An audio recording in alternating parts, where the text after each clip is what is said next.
Nega turma boshlig'igacha shu ish bilan qiziqib qoldi? O'ylardim, kamera tomon nazoratchi hamrohligida ketib borarkanman. Nima uchun sud qilib aybimga yarasha jazo belgilay qolishmaydi? Hali birinchi ish yuzasidan sud bo'lmagan. Nimaga cho'zishyapti? Sababi nima? Nazoratchi men kirishim kerak bo'lgan kamera eshigiga yaqin kelganda to'xtab, qoidaga ko'ra meni devorga o'girilib, qo'llarimni baland ko'tarishga majbur etdi. So'ngra kamera eshigini ochib, yelkamdan changallagancha ichkariga nuqib kiritdi. "Mana endi adabingni yeysan", dedi u ham podpolkovnikning so'zini deyarli takrorlab. "Bu kamerada bir kalla kesar o'tiribdi. Qani bas kelib ko'rchi, uddasidan chiqarmikinsan. Lekin bilib qo'y, shovqin ko'tarsang, mushlashsang, shu topdayoq karserga tushasan. Seni ogohlantirib qo'ydim. Tashvishga tushma", dedim negadir qo'rslik bilan. "Yosh bola emasman. Ko'ramiz." Nazoratchi eshikni ortimdan sharaqlatib yopdi. Men sekin qorong'ulik qa'riga kravatlar tomon ko'z tashladim. Darcha tarafdagi kravatda kimdir o'tirardi. Chamasi eshik ochilgach uyg'onib ketib o'tirib olgan. "Duch kelgan kravatga yotaver", dedi u yo'g'on ovozda. "Bu yerda ikkalamizdan bo'lak hech kim yo'q. Kim bo'lasan?" "Murodman", dedim sekin pastdagi kravatga cho'kib. "O'zingchi?" "Gogi. Nega qamalgansan?" "Eshitmaganmiding?" so'radim o'zimni xuddi hayron bo'lgandek ko'rsatib. "Xo'sh, hozir ko'ramiz-da." Gogi o'rnidan turib borib chiroqni yoqdi. Qarshimda sersoqol, ko'krak qafasigacha jun bosgan, tepakal, mushaklari sportchilarniki kabi turtib chiqqan, yoshi deyarli men qatori mag'rur yigit turardi. "Qani, egningdagini yechchi", dedi u. "Nega?" "O'shanda bilasan." Beldan yuqoridagi kiyimlarni yechdim. Tatuirovka qani?" lab burib so'radi u. "Qanaqa tatuirovka? Kalla kesar bo'lsang, belging qani?" "Eshitganman. Turmada ana shu narsa ham rol o'ynaydi. Mahbuslarning darajasi shu yozuvlarga, ignada chizilgan suratlarga qarab belgilanadi." "Ha, belgi qo'yishga vaqtim bo'lmagan." Xotirjam javob qildim qo'l siltab. "Ish ko'p edi." "Shunaqa degin. Nechtasini tinchitgansan o'zi? O'zingchi?" "Men birinchi so'radim. Ilgari 3tasini yo'q qilganman, lekin topa olishmagan. 4-chisida qo'lga tushdim." "Keyinchi?" "Oxirgisini o'zing eshitgandirsan."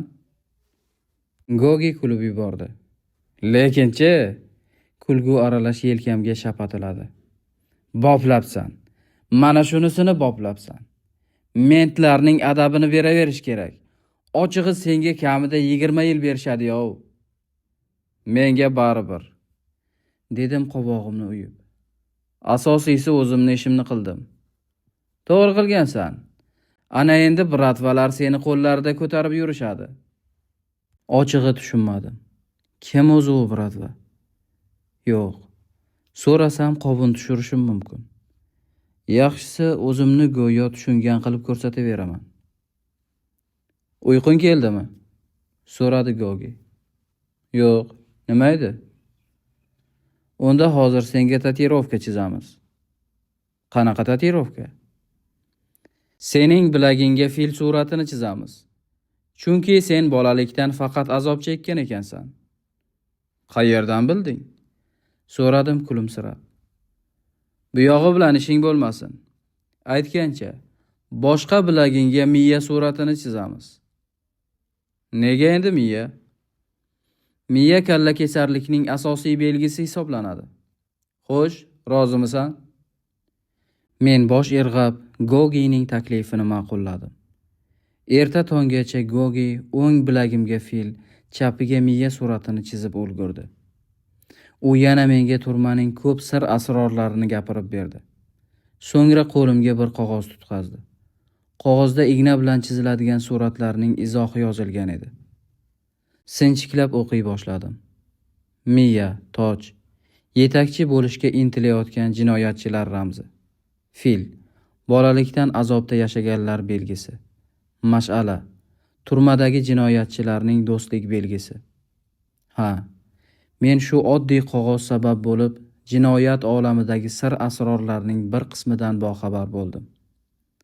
Qolaversa, shunday ochiq ko'ngil hamrohga uchraganimdan mamnun edim. Ertasiga ertalab tag'in nazoratchi meni tashqariga chorladi. Yo'q, avvaliga bir menga, bir Gogiga zimdan nazar tashlab oldi. Adashmasam, tun shovqin-suronsiz, mushtlashuvlarsiz o'tganiga u ham hayron bo'ldi. Lekin sir boy bermadi. Meni advokat bilan suhbatlashgan xonaga olib borishdi. Bu safar panjara ortida advokat emas, yoshi 50larga borib qolgan, oppoq sochli erkak o'tirardi. U o'zini prokuratura vakili Gennadiy Sviridonovich deya tanishtirdi. Vakil gapni juda uzoqdan boshladi. Mening oiladagi hayotimni surishtirdi. Qarindosh urug'larimni so'radi. Shundan keyingina maqsadga o'tdi. Bilaman, dedi u. Sen juda qat'iyatli yigitga o'xshaysan. Shuning uchun ortiqcha savollar berib boshingni qotirmayman. Gapning indallosiga o'tib qo'ya qolaman. Xo'sh, senga ozodlik ko'proq yoqadimi yoki turma? Nima, ozodlik desam chiqarib yuborarmidingiz? Men aytgan ishni qilsang, chiqarib yuborishim ham mumkin. Qilmasamchi? Qochib qayerga ham borarding? Majbur qilish ham qo'limdan keladi. Men siz o'ylagan qo'rqoqlardan emasman. Sen avval qanday ish ekanini jim o'tirib eshitsang-chi, noshud. Xo'sh, eshitaylik-chi, nachalnik. Vakil shoshilmasdan cho'ntagidan sigaret chiqarib tutatdi. Ana endi asosiy ishga o'tamiz, dedi u menga ma'noli ko'z qisib. Bilasanmi, sening bo'yningga juda katta ayb qo'yishgan. Bunaqangi ayb bilan qamalsang, jazoni o'tashga bir yigitning umri yetmaydi. Bu ham mayli. Seni itdan battar qiynashadi bu yerda. Negaligini bilasanmi? Albatta bilaman. Xo'sh, nimaga? Aytishim shartmi? Shart. Chunki men turma xodimini o'ldirganman. Ha, ana endi o'zingga kelding. Shunda ekan bo'tam bir yo'lini topib turmadan chiqib olmasang bo'lmaydi.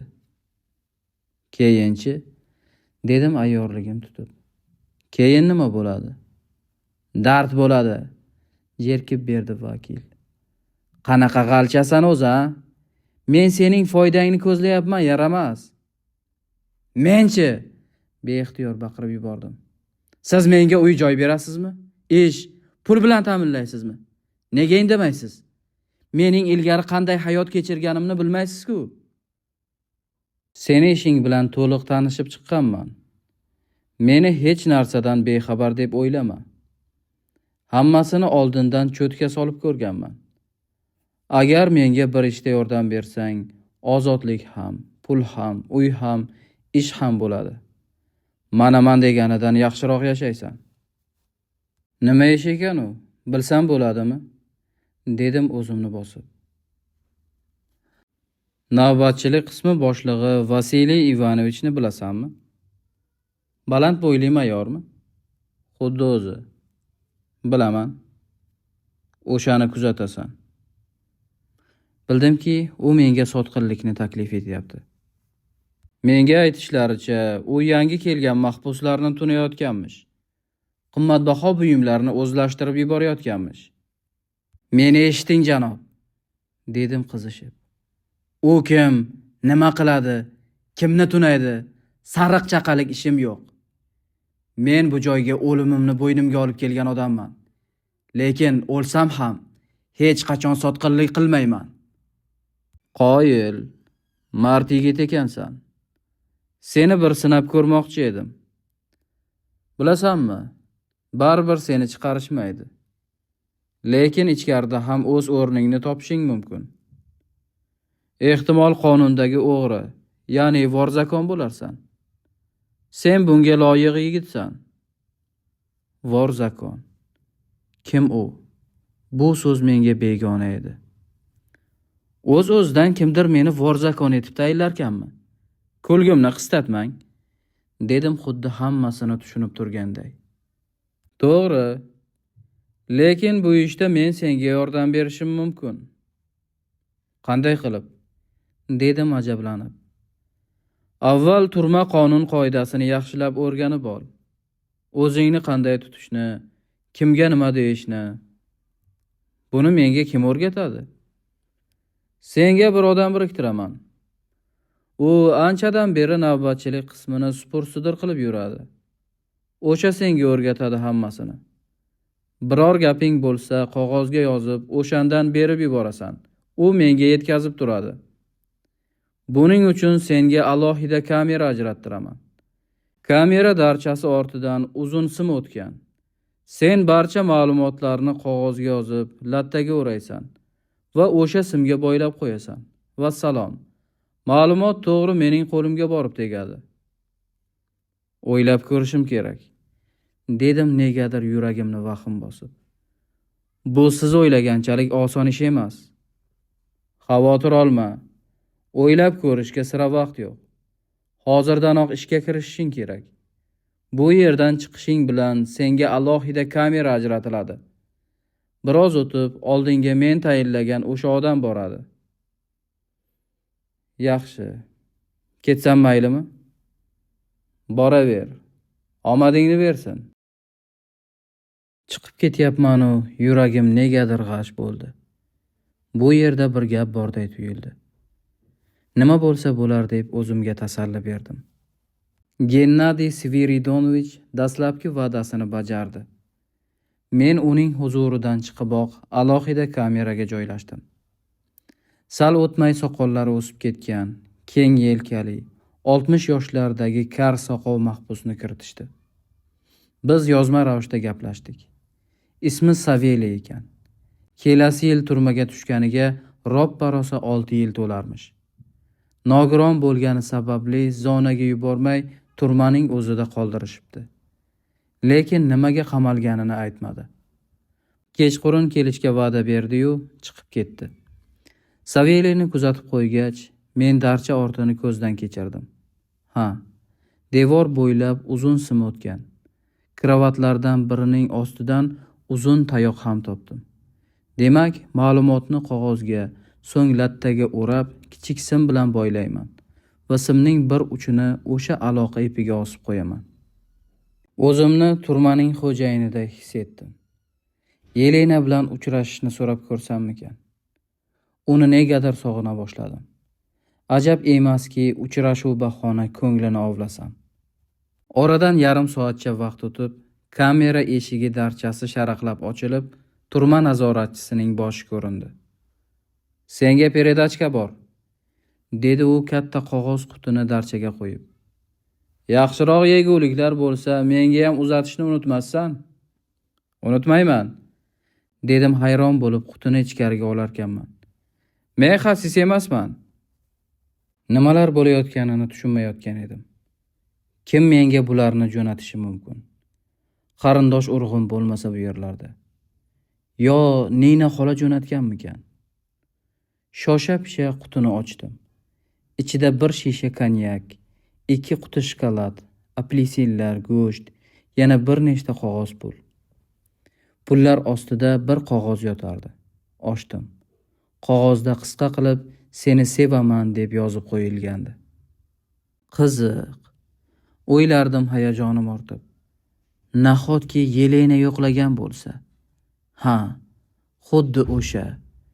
Yelenadan bo'lak ayol bunday so'zlarni yozmasdi. U ham meni sevarkanda demak. Oh, tezroq muddat tugay qolsaydi. Sevgilimning visoliga yetsam. Nima qilsam ekan? Javob yozaymi? Ammo kimdan berib yuboraman? Nazoratchidanmi? Ha, pul berib ko'ndiraman. Oladi. Olmay qayerga borardi? Hovliqqancha qog'ozning orqasiga javob yozdim. Yelena, ko'nglimni tog'day ko'tarding. Men ham seni jondan ortiq sevaman. Murod. Shundan so'ng kamera eshigini taqillatdim. Nima deysan? Darchani ochib so'radi nazoratchi. Bormikan arziydigan narsa? Ha-ya. Men shosha-pisha konyakni olib unga uzatdim. Ketidan pulni ham qo'liga tutqazdim. Bir iltimos chiqib qoldi, dedim shivirlab. Qanaqa iltimos? So'radi nazoratchi u yoq bu yoqqa o'g'rincha qarab olib. Tinchlikmi? Mana shu qog'ozni Yelenaga yetkazsang. Qaysi Yelena? Vrach bor edi-ku. Ha, umi? Qiyin, o'zing bilasan, birov ko'rib qolsa. Bildimki, nazoratchi narxini oshiryapti. Qog'oz pulning yana bittasini berdim. Mayli. Shundan keyingina nazoratchi sovuq kulimsirab qog'ozni qo'limdan oldi. Harakat qilib ko'raman. Keyingi qismni kutishni istamasangiz, yopiq Telegram kanalimga obuna bo'lishingiz mumkin. Asar 27 qismdan iborat va to'liq holatda yopiq Telegram kanalga yuklangan. Obuna narxi 35 ming so'm. Kanalga qo'shilish uchun ekraningizda ko'rinib turgan raqamga Telegramdan yozing.